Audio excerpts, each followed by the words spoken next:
Hi, എല്ലാവർക്കും നമസ്കാരം. നമ്മുടെ ഒരു പുതിയ വീഡിയോയിലോട്ട് എല്ലാവർക്കും സ്വാഗതം.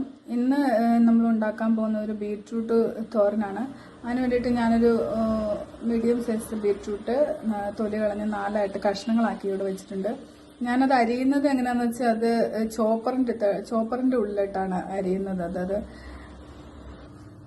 പിന്നെ അതിനുവേണ്ടി നമുക്ക് ആവശ്യമായിട്ടുള്ള സാധനങ്ങൾ പച്ചമുളക്, ഞാൻ കാന്താരിമുളകാണ് എടുത്തിരിക്കുന്നത്, പിന്നെ കറിവേപ്പില, സബോള 4 കീറി വെച്ചിരിക്കുന്നത്. ഇതൊരു ചെറിയ സൈസ് സബോള 4 കീറി വെച്ചിരിക്കുന്നത്.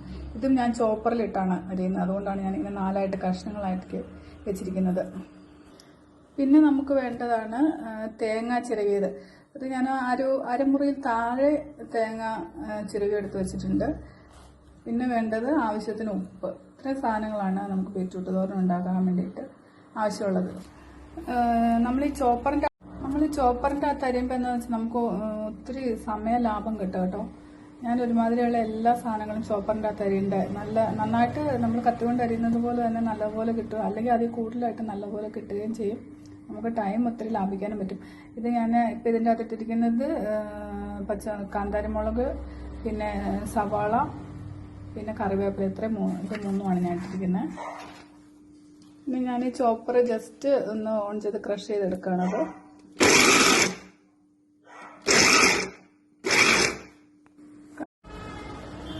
കണ്ടോ, ഇതിപ്പോൾ നന്നായിട്ട് ക്രഷായി വന്നിട്ടുണ്ട്. ഇനി ഇതുപോലെ നമുക്ക് ബീറ്റ്റൂട്ടും കൂടി അരിഞ്ഞെടുക്കാം. ബീറ്റ്റൂട്ട് ഞാൻ അതുപോലെ അരിഞ്ഞെടുക്കുകയാണ്.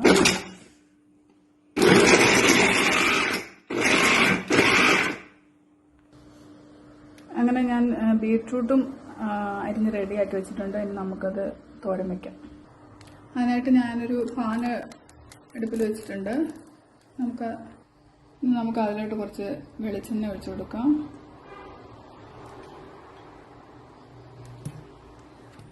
ഈ വെളിച്ചെണ്ണ ഒന്ന് ചൂടായി കഴിയുമ്പോൾ നമുക്ക് അതിലോട്ട് കടുക് ഇട്ട് കൊടുക്കാം.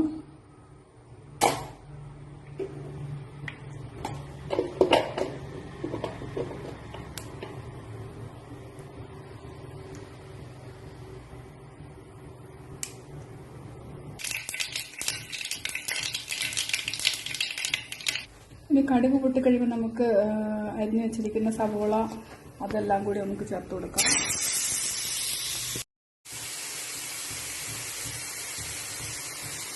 ഇനി നമുക്ക് അതൊന്ന് മിക്സ് ചെയ്യാം.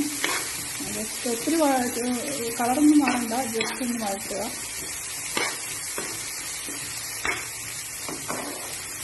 ഇനി നമുക്ക് അതിലോട്ട് കുറച്ച് മഞ്ഞൾപ്പൊടി ഇട്ട് കൊടുക്കാം. തേങ്ങ ഇട്ട് കൊടുക്കാം.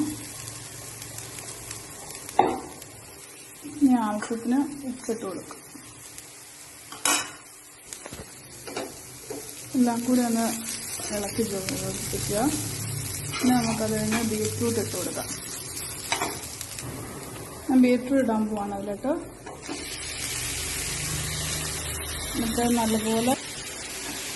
എന്നിട്ടത് ഇളക്കി യോജിപ്പിച്ച് ഒരു മീഡിയം ടു ഹൈ ഫ്ലെയിമിൽ വെച്ചിട്ട് ഒരു 2-3 മിനിറ്റ് അടച്ചു വെച്ച് വേവിക്കുക.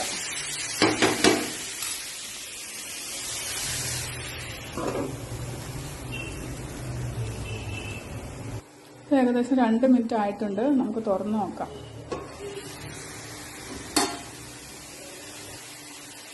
ഇളക്കുക. അപ്പം നല്ല ഏകദേശം അങ്ങനെ ഇതാണ് നമ്മുടെ ബീറ്റ്റൂട്ട് തോരൻ. നിങ്ങൾക്ക് എൻ്റെ ചാനൽ ഇഷ്ടപ്പെട്ടെങ്കിൽ ലൈക്ക് ചെയ്യുക, സബ്സ്ക്രൈബ് ചെയ്യുക, ഷെയർ ചെയ്യുക. Thank you.